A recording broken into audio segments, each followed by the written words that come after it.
Here we go. You're tuning in to Will Love Listen. Now listen.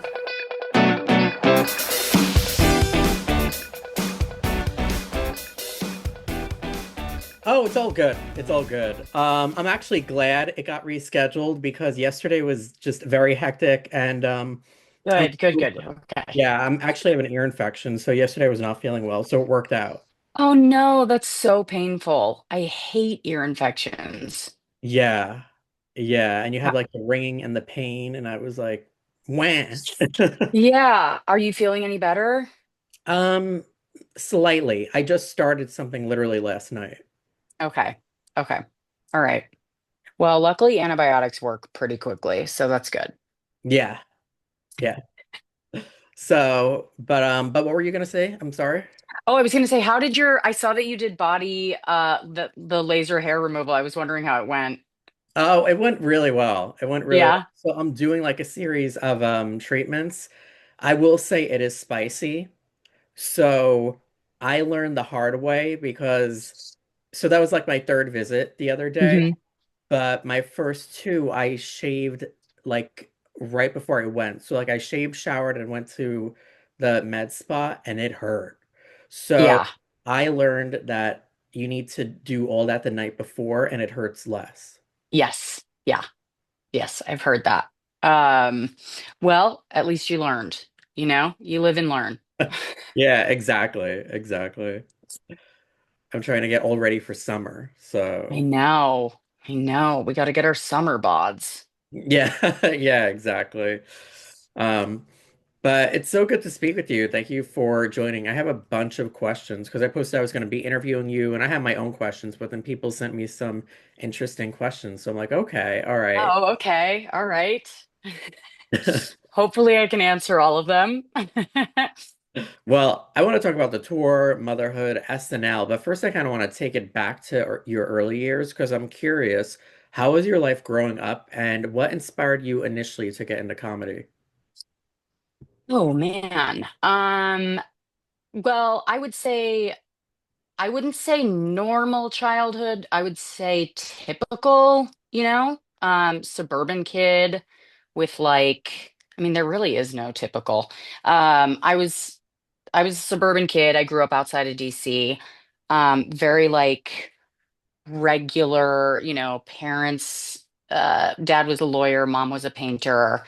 I had four younger sisters, uh, and then moved to. I was always like a huge fan of New York, like media, stories surrounding New York. Um, Friends and Sex in the City and Rent, the musical Rent. I was just always like a big fan of like New York living. And so it was kind of just, I don't know if it was a dream or if it was like drilled into my brain that that's where you live when you grow up. So I moved to New York. I went to acting school in Boston and moved to New York wanting to be an actor and spent a couple of years doing that.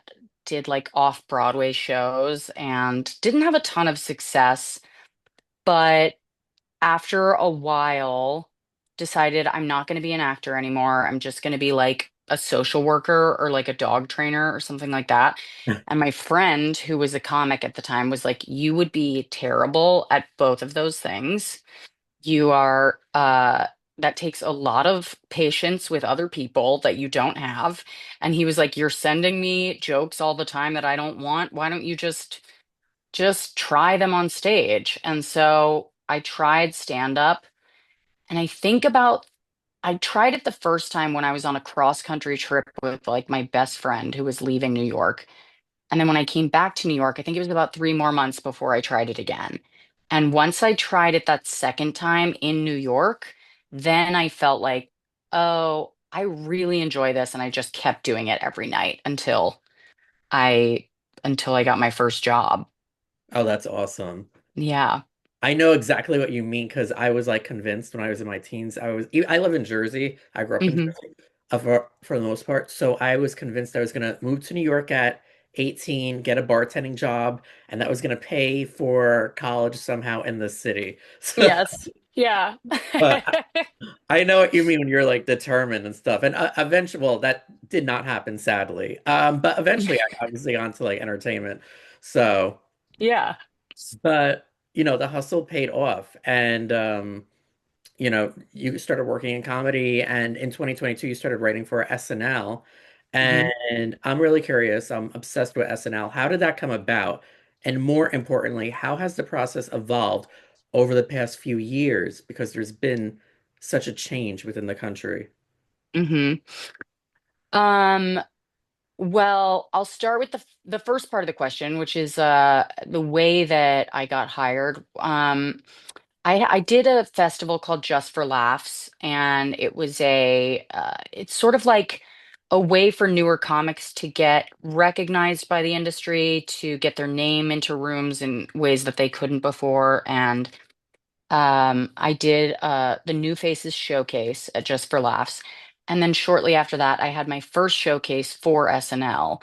Now, I remember being there and kind of wondering what I was doing there because I was a stand-up and I had an acting background, but I didn't really do characters and I didn't have any sort of like material like that to audition with. So I just did my stand-up and I thought, okay, if they're able to use me, great. If not, that's fine too. And I didn't get hired. And then it was like 2 years later, I did another showcase for SNL. Again, I just did my stand up. It was all new material, but I just did my stand up. And I think I remember during that showcase kind of making a joke about the feeling of like not knowing why I was there. Like I remember getting on stage and being like, yeah, I don't have any wigs, and then just going into my material. And again, I was like, I don't think they really have a place for me unless they're looking for a writer. Um, and then I think it was like 2 years later, it was 2022. I got a random text from one of the producers asking if I would ever be interested in writing. And I was like, yeah, absolutely. I don't know who's been keeping that information from you, but yes, like obviously. And I met with the head writers on Zoom, and then I started like a week later. I think at the time I was writing for the last season of Inside Amy Schumer, and that was all like a Zoom room, and we were wrapping that up. And SNL was mid-season, so I went from doing like a very casual, cool Zoom room. I remember being in Mexico while working on Inside Amy Oh, and nice. just chilling, and then went to SNL, which was like such a different vibe. Yeah. You know what I mean? It was like you got there and it was like boot camp for writing, and the way that I would describe it is like it's an incredible opportunity. It feels like you're getting paid to go to Harvard for comedy, you know? Um, and you just learn so quickly how to write for television and for live television and to write from like a producing perspective where, you know, most of the time as a writer, before I worked at SNL, I would just write as if the budget was not a thing, and as if it didn't matter what the difficulties would be with a certain prop or what. And now all of that is part of the way that my brain works when I sit down to write something. I know, okay, well, this would be kind of a hassle with props. So or with set design. So if there's a way to do this that wouldn't be so difficult for, the design team, then I can write it that way. That's so interesting because now it seems as though you're very cognizant of all facets of, production and, the people involved and the skit. So that had to be an interesting change Yeah. Yeah. because it It's seems like prior to that working, with Amy Schumer, you had more, you were able to kind of had more balance in your life. But then with SNL, it's like, it seems like really strict, but obviously it's worth it. Correct me if I'm wrong. I think the balance is always up to you.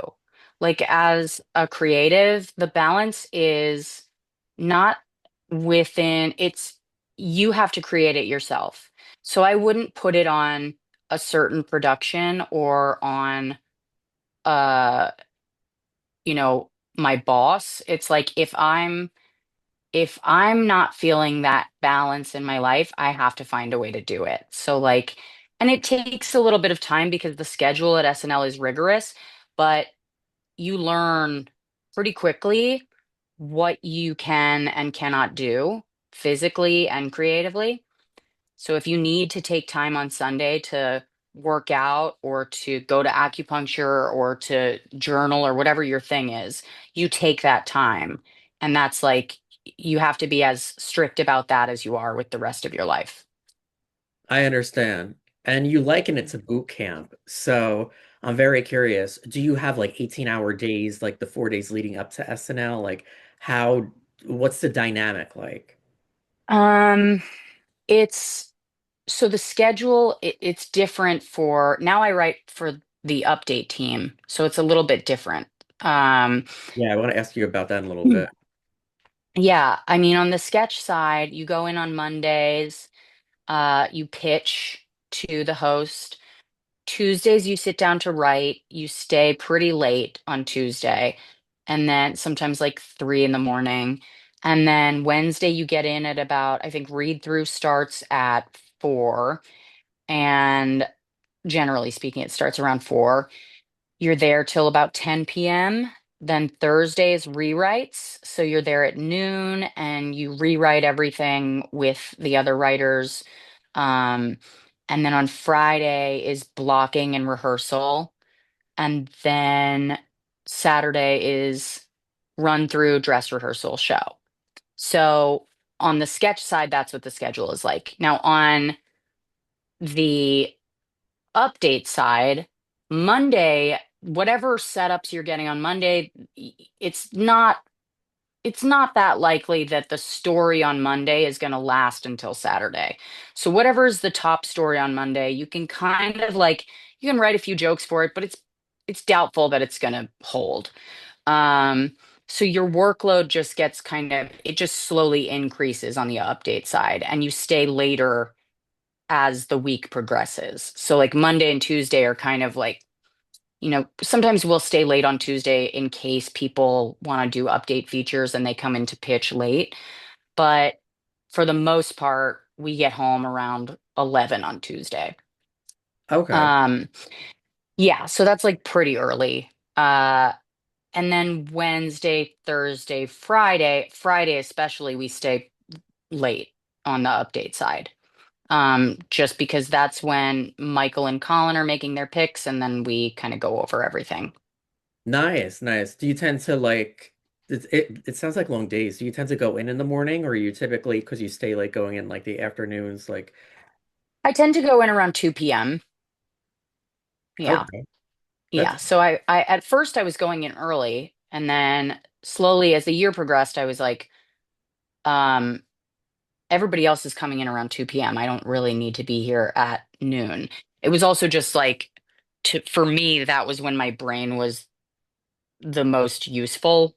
I'm the same Um, way. Yeah. Yeah, so I would be like, I'd be in a better writing space, I felt, if I walked in at noon. But then I slowly realized I was like, I'm not really writing anything until 2 p.m. I'm just going in at noon and sort of dicking around until 2. Yeah. And then, so yeah, I just kind of started to learn what the best schedule was.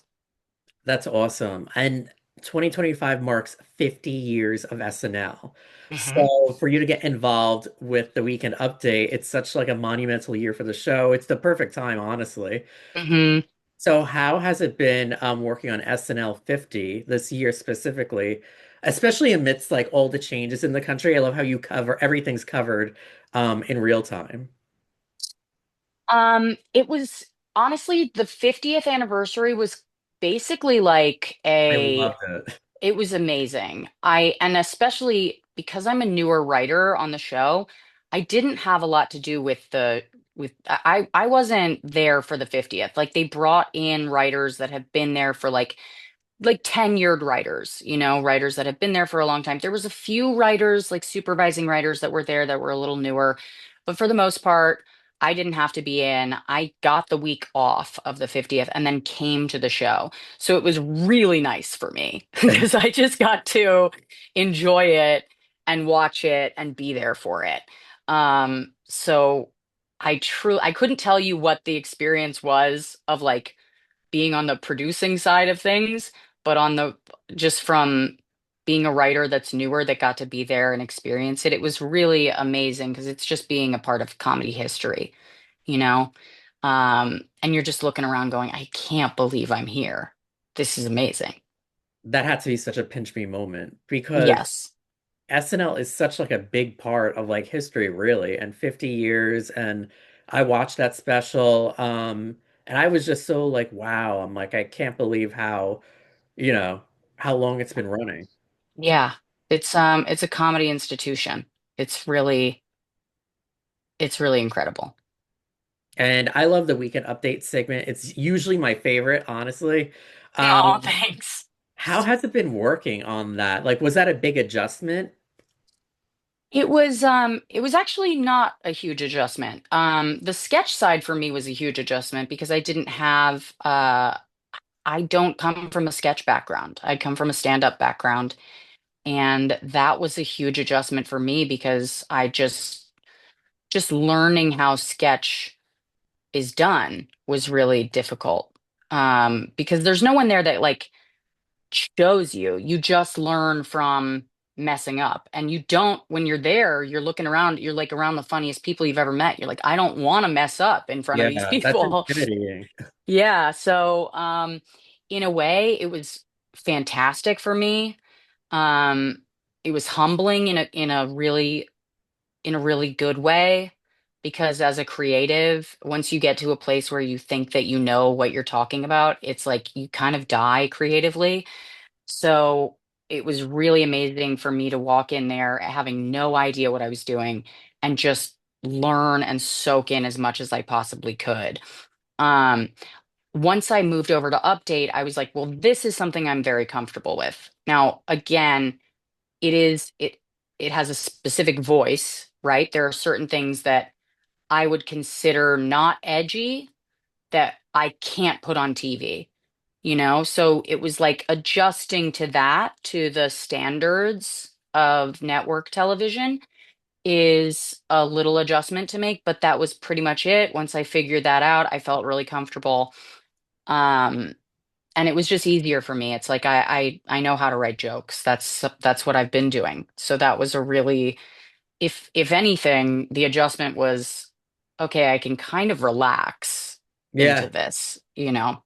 Yeah, because sketch sounds a lot more rigorous, and now it seems like you're in your element, which is always a great feeling. Yes. Yeah. So I think that's awesome. So congrats to that. Thanks. Thank you. Now, taking us behind the scenes of SNL, what are some of your, or rather, who are some of your favorite people in the entertainment industry? And on the flip side, was anyone a nightmare to work with? Oh, I would I would never say that anyway. But I can tell you that everyone that I have worked with at SNL is like my family. Like when people ask, who are your favorites, it's really difficult to pick because you spend so much time with these people that they're really your family, you know? Oh, I get. And every one of them, when I see them when we're off on break, if I see them at the cellar or I see them at a festival, there's just this automatic feeling of like, oh my God, I'm home, you know? I really Yeah. love everyone there. Oh, that's awesome. It's great to Yeah. get a work environment where you feel comfortable. Yeah. In the past, you've hosted several podcasts, including Find Your Beach and Devil's Advocate. What made you stop? Was it because you got so busy with everything you're doing now, or are you just not a fan of the podcast game? No, it was really just that I got so busy that I couldn't really keep it up. I I feel like podcasting is a different muscle and it's kind of the opposite of writing Yeah. because it's improv, it really is improv. You're just saying whatever. And I, as a writer, it it's tough for me to do that. Like I like to choose my words carefully. I like to be really direct with what I'm saying. And so, unless I'm on stage and I'm doing crowd work and I'm kind of finding a moment in there, I I I really and when you do crowd work, you have the ability to move back into your material. You always can fall back into your material and do what you came there to do. So I think it's a two-part, I think one thing is that I just got way too busy, and the other thing was that it wasn't my priority. Yeah. Yeah. No, that makes sense. And I've written for like the magazine forever and I have the podcast now and initially I started in Top 40 Radio. So I know what you mean because writing is so different than working on air. So Right. yeah, I get what you mean. You're like, okay, well, I just said that. It was like my first thought, and now it's out there. And for me, it's like my first thought is never exactly the way that I want to say something, or even exactly what I mean, you know? Yeah. Yeah. No, I got you. I actually found, and that's probably because you were working radio and with the FCC, there's so many like rules to everything. Um, when I started Yes. my podcast, it was like a vacation, honestly. Right. Yeah. Because for that reason alone, it was such a vacation. It was like, okay, I don't need to worry about like filtering myself. Um, Hmm. but that's also coming from a radio background. Um, Yeah. but yeah, I got you. Now, I understand you got pregnant on accident after IVF, Yes. and I thought that was so interesting. So I Yes. want to know all about that. Like, how chaotic was your pregnancy journey? Well, I talk about that a lot in my special, The Mother Lode. It's it was very it was very chaotic. Obviously, I was touring while I was pregnant. Um, my husband was touring as well, not necessarily with me. We did some dates together, but he was on the road, I was on the road. It was very, it was very chaotic. My your brain works differently when you're pregnant. It's tough to like remember everything. You start to your mind, it's like the beginning of motherhood where your mind is it's almost like a training ground for what you're about to enter into because your brain is in two different places at the same time all the time.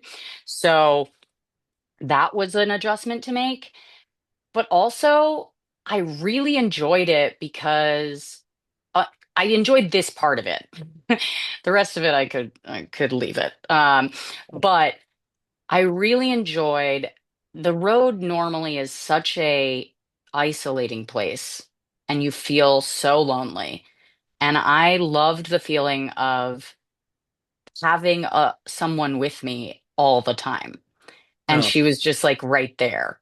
So I'd be on the plane and I'd have one hand on my belly, or I'd go back to the hotel after a night of shows and I would talk to her.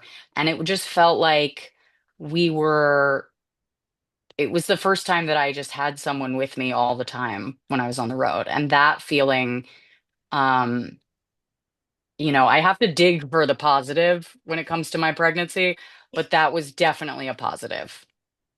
yeah, no, it's probably inspirational too, that part. Despite, I mean, I Yeah. know you're in a lot of pain because one of my bosses just gave birth in February, and one of my friends is pregnant now, and she can't wait to give Mm. birth in like a week because it's been a rough one. So, Oh, yeah. It was a tough pregnancy. It was tough, but um it's funny because it's just the beginning. having given birth, did it change you I imagine it changed you personally. Did it also Mm. change you professionally? Um, I can't I, yes. Yes and no. Um, on the one hand, it did change things because I had no idea that I could feel this much before. I am so uh emotionally, I there's a lot more available to me to work with. Um and it was always there, but I can say that for me, having a kid was the thing that brought it out. Um I used to, before I had kids, I would hear moms talk about this kind of stuff and be like, all right, well, I still have access to all of my emotions without having a kid, and I do agree with that still. Like, I think there's a way that I've heard motherhood spoken about that has always rubbed me the wrong way. Um both before and after having a kid, which is that it just feels a little bit like evangelical. And I just, it always kind of bugged me. The truth is, as a mom and as a creative, there is this feeling that you're disappearing, and you have to. I really made a conscious effort to hold on to the parts of myself that were important to me before I had a baby. And that has to be, like, if you're in a marriage with someone, you have to work at staying happy together. You have to put an effort into that. So I really put effort into my creative life even after having a baby. And I had to do that even when I felt guilty about it, even when I felt like, what am I doing? Even when I felt like this doesn't matter as much to me anymore. I had to like fight through that to continue to care. And I'm really happy that I did. That's some good tips. And that so I imagine that obviously, it changed you personally, but at the same time, you didn't let go of your career, and I think that's important. Hmm. Yeah, it was something that I went into my pregnancy really concerned about and also really determined about. I was like, I have an incredibly talented mother. She's an amazing painter, and she had five children. And when you have five kids, you throw yourself into, you have to, Yeah. it's five children, it's all encompassing. So there were a couple of years there where she didn't paint at all. And I remember seeing that, and it really made an impact on me in a way where I was like, as a creative, that will never happen to me. I will always, um, even if I have to sacrifice, you know, I would love to have another kid, but I don't think that with my job and with my husband's job, we'll be able to do that.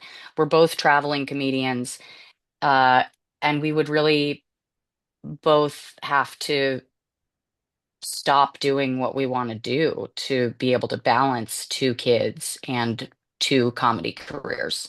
So, it is a balance, but I think Yeah. it's possible.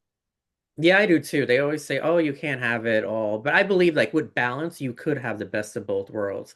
And I mean, like you're proving with your story that you can. You can have the baby and the career. So it's all about balance. I mean, yeah, I think if moms are hearing me say this, because whenever I hear, as a mother, whenever I hear like you can have it all, it's like you can and you can't. There's still a lot of sacrifices that I make, and there's a lot of things that I have to say no to now that I wouldn't have said no to before. But at the end of the day, it's worth it for me. So it's all about like the compromises that you're willing to make. That's really what it comes down to. Exactly. Exactly. Yeah. That's a good way to like describe it, honestly. Thank you. Now, you become known for your dark sense of humor and tackling sensitive subject matter, and I enjoy your comedy. I enjoy dark comedy. Were you Hmm. always this way, or did your comedy kind of evolve over time? I think I was always this way, but because I got sober before I started comedy, and the speaking in rooms is like my first foray into speaking in front of people was like speaking in 12-step meetings. And the things that get a laugh in a 12-step meeting are a lot darker than than what would get a laugh somewhere else. But that was kind of where I would say my sense of timing developed and my sense of humor developed. And yeah, I think when I finally started to craft and act, I found that the things that I thought were the funniest were like emotionally, I guess they could be considered emotionally grotesque, but I don't think there's anything grotesque about uh emotional truth. I don't S- either. And what Yeah. you said is so integral, I feel, for people to know that, like, speaking in front of people at a 12-step meeting was kind of like your first, like, step into comedy in a way. And Hmm. um, that, I feel like that shaped everything, right? That's what it sounds. Yeah, for sure. It definitely did. And I always think it's better to joke about it than cry about it, to address it than to keep it under wraps. So, that's why Yeah. I'm a fan, honestly. Oh, thank you. Thank you. Yeah, I do think that there's something that once you've said something out loud, it really stops having power over you. So, once you've kind of aired it out, it's out there. And, you know, if you're feeling something or if you're experiencing something, there is a 0% chance that you're the only person who's ever felt or experienced it. So you might as well say it out loud because you're definitely not alone. You're just sorry, you're not that unique. Like, Yeah, no, I'm with you. And it's better that otherwise you're going to be in your head about certain things like all day long. So just get it out. I feel like sometimes when I get shit out, even if I feel uncomfortable, afterwards I feel like there's a weight lifted off. So I'm like, okay, that felt right. better. Yeah. Who or what have been some of your like inspirations in the business? Hmm. God, there's like so many. Um, Inspirations. I don't know. Like,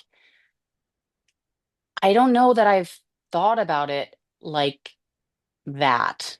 I mean, yeah, I don't know if I've thought about it that way. Do you mean like from a business perspective, or do you mean creatively? Like, Both, actually. hmm. Um, Maybe more so on the from the comedy perspective. yeah, I mean, on the comedy side of things, I've always admired the joke writing of Bill Burr, of Michael Che, of um Maria Bamford. I mean, I don't write like her at all, but she's an incredible joke writer. Um, yeah, it's there's like if you're paying attention, there's something that you could get from everyone, you know? And I think for a while I had this very strict idea of like what was comedy and what wasn't. I was kind of like a comedy purist. And then I think when I started working at SNL, I was like, oh, because there's so many people from so many different backgrounds, and they all bring something so valuable to a sketch or to a joke. And I started to realize that comedy it, it really thrives on like a lack of rules. That Yeah. you can something can get a laugh that like Bowen can get a laugh in a way that I've never considered trying to get a laugh, you know? And watching him made me go, oh, there's a lot more for me to learn about what makes people laugh if I don't understand how he did that. If a setup and a punchline, I can understand how that works. But like an act out or a face or just like the way you say something is there's just so much more to work with than just the way that a joke is written, you No, know? yeah, no, I got you. So And yeah, I would say I kind of pull inspiration from anyone that I see getting a laugh, especially if I don't understand how they're doing it. yeah, no, that especially at SNL because like you said, you're around so many different people from all different backgrounds, and they obviously have their own way of like doing comedy. So that has to be like a good creative environment, Hmm. honestly. Um, Yeah. Now your latest comedy special, we talked a little bit about the Mother Lode, premiered on Netflix earlier this year. It was filmed both before and after giving birth. So how was that? Would you say it's your most personal special yet? Yes. 100%. Did Yeah. you did you like the fact that it was filmed both before and after? I did. I mean, I even up until the editing process, like when we handed all the footage over to the editor, I said to her, look, um, the idea when I shot this was to go back and forth. But if you find, when you start putting this together, if you find that it doesn't make sense to do it this way, I was like, just use the hour that we shot after I had the baby, and we'll just put it out as one special. That will tell its own story, and we don't need to use the footage from when I was pregnant. So Kelly Lyon is her name. She's amazing. She sent me two cuts. One was Mhm. just the special after I was pregnant as its own hour. Um, the other one she sent me was the footage cutting back and forth. And I said to her, "Oh my God, I don't know. Now I can't tell which one I want to use." And she said, "Just go with the cut that is the most interesting to you." And I was like, "Well, in that case, I'm going to go with this one, the one where I cut back and forth because when I was struggling with the decision about whether or not I wanted to have kids, I just wanted I wanted something that could tell me how it feels after. Like being pregnant was its own hurdle, but what did it feel like after you had the baby? Like, because that's where I feel like the story often stops. Like we Yeah. stop talking about pregnancy in that postpartum period. Like everybody loves a pregnant lady. We all shower attention on a pregnant lady. But once she's had the baby, we're like, "Oh, she's probably busy. She doesn't need to be bothered, blah blah blah." It's like though that is the time period that where women need more help, more kindness, more attention than they have ever needed it in their lives, and they are left feeling completely invisible. And I was like, I need to talk about that. And I need to show what it feels like, what the different experiences are. And so that way, women who have had kids can watch it and feel validated, and women who haven't had kids and don't know if they want them can watch it and feel like, okay, now I've got the full picture, you know? Yeah, I like the way you went about it. I like the cut. I love like the way like you go back and forth. But that's a me. I like the storytelling aspect of things. Mhm. Um, I'm big into documentaries, and it's you sort of answer questions for people who are in both stages. Right. Yeah. That was the idea. And now you're on this big tour. So what can people expect on this tour? What's the dynamic going to be like? What subjects are you going to be covering, etc.? Hmm.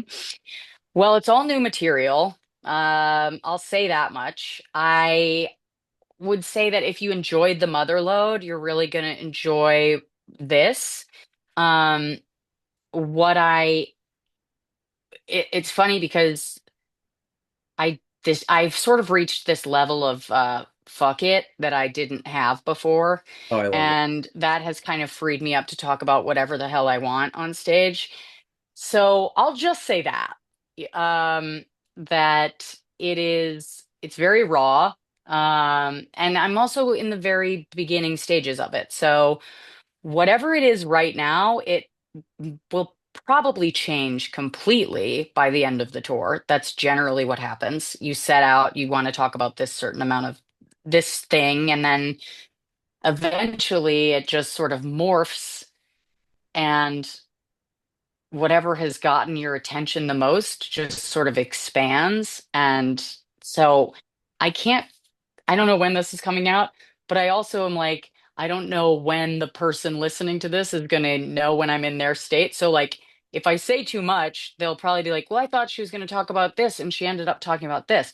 It's because that's the process. That is how it happens. But I will say that it's all new material. So, if you've seen the Mother Lode, um, this will be brand new.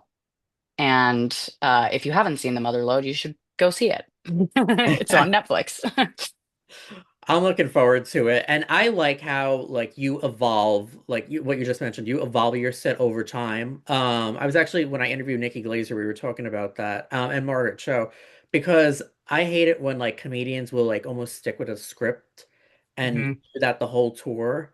Yeah, Um, because stuff is changing in your own personal life, stuff is changing in the world, etc. So mixing up a set, I feel it you got to do it. So yeah, props for that. I love it. yeah.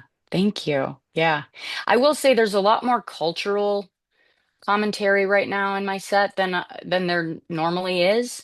Um, I wouldn't say that, like, most of my material has been very personal. And this is personal for sure, but it's more of like a cultural criticism than it has been before Oh, okay. at the Interesting. moment. Yeah. I won't say political, but I would say cultural. Okay. All Yeah. right. Yeah, I like that. Yeah.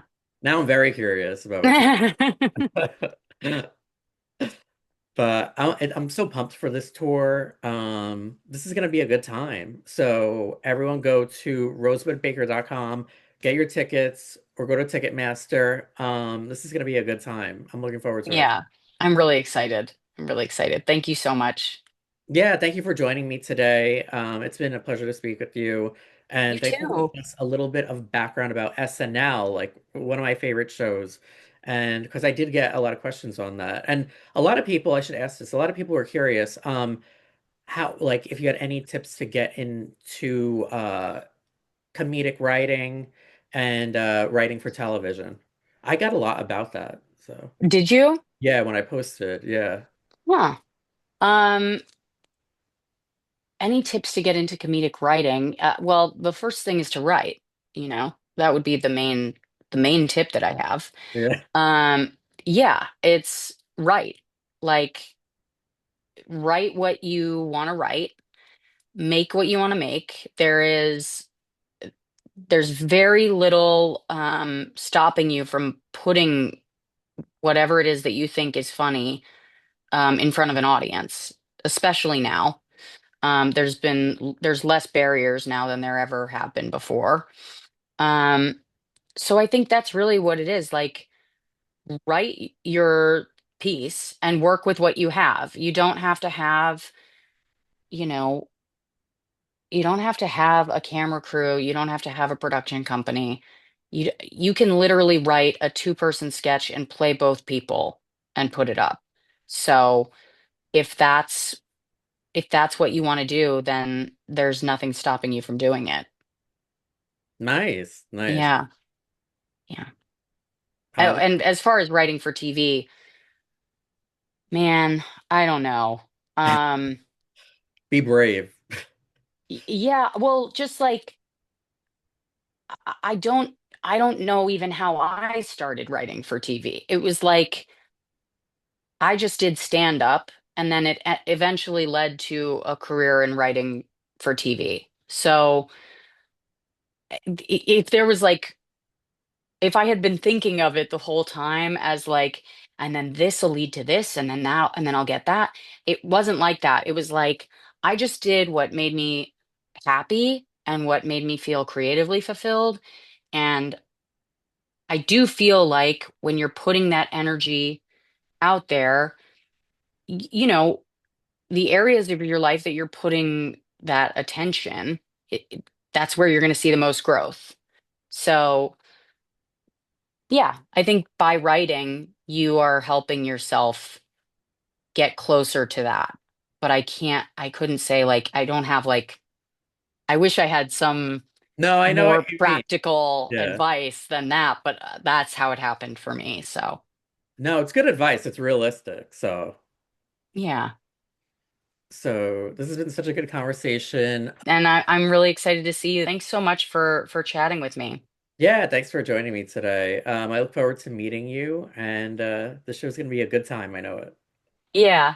All right. I'll talk to you soon, Will. Thank you. Talk to you soon.